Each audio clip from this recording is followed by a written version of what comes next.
Ito yan. ABP din. Tanggalin mo yung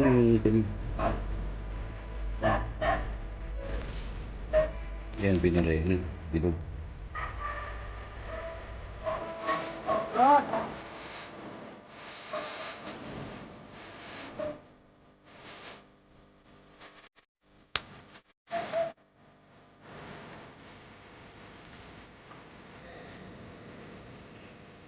Oh, Ang tanda.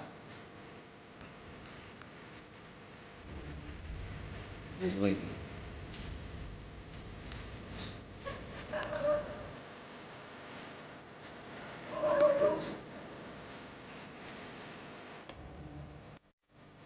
hello guys, welcome back sa ating channel, and for today's video guys ay didikod natin itong ating ka-TH na site.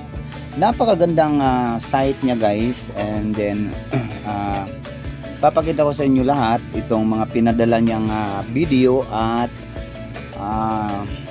picture. So uunahin natin itong butas guys, ito nga yung video niya na ipanadala. Isa itong tunnel symbol o simbolo ng tunnel. Ayan.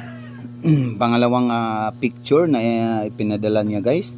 Papakita ko muna sa inyo at syempre ididikod natin yan, basahin natin yan kung ano-ano ang mga kahulugan yan. Ito ang ibig sabihin, yung line na yan ay hukay sa gilid ng bundok. At mapapansin natin ang gilid ay meron nakaukit na puso. Yan ang ibig sabihin ay treasure on the side. So treasure on the side po ang kanyang tinutukoy dyan. Ayan, ito pang isa pang picture. Ayan ang ibig sabihin dyan, ang tunnel ay nasa bandang east position kasi nga bilog yan, nag-scope yan. Ang ibig sabihin, tunnel on the east side. So ito po ang reference niya, itong maliit na butas, yan ang nagtuturo kung saan banda guys. So punta tayo sa bandang dyan. And then yan guys, may malaking paa o big foot na ang ibig sabihin, volume of deposit. So maybe ano siya, medium deposit o large deposit. Yan pong ibig sabihin yan. Meron siyang napakalaking paa na sign guys.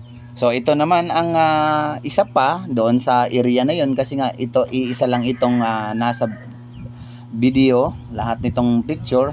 Ayan guys, kung mapapansin nyo, meron siyang L tapos meron siyang dot. Ang ibig sabihin ay baseline, left or right position. So maghanap tayo dyan. Baseline nga ang sabi, baseline. So doon tayo magsisimula sa base. Left or right ang ibig sabihin. Pero nasa ilalim nito guys. Kaya lang hanapin natin yung entrance niya, left or right. Yan ang ibig sabihin guys. At ito guys ang reference na baseline na left or right position yung load, at meron namang giveaways dito sa ilalim guys. Ayan, pansinin niyo itong meron siyang isang guhit, tapos merong maliit na box, tapos meron siyang glitters. Ayan, so meron yan sa ilalim, yan yung giveaways 3 meters depth. Yan ay maaaring box of diamond o isang bar na reference yan guys. Pero may ano siya, may glittering. So ang ibig sabihin diamond yan. So nakabox yung diamond nasa ilalim ng bato. So yan yung giveaways niya guys. Diretsong ano siya, sign. Ayan, diretso po siya sa ilalim. At ang big load naman na sinasabi ko kanina guys, dahil meron itong footprint na napakalaki. So ang ibig sabihin ay big load.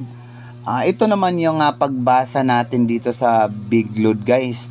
So ito na yung pinaka stone map niya, yung may giveaways nga sa ilalim na a box of diamond o may kunting deposito ng giveaways.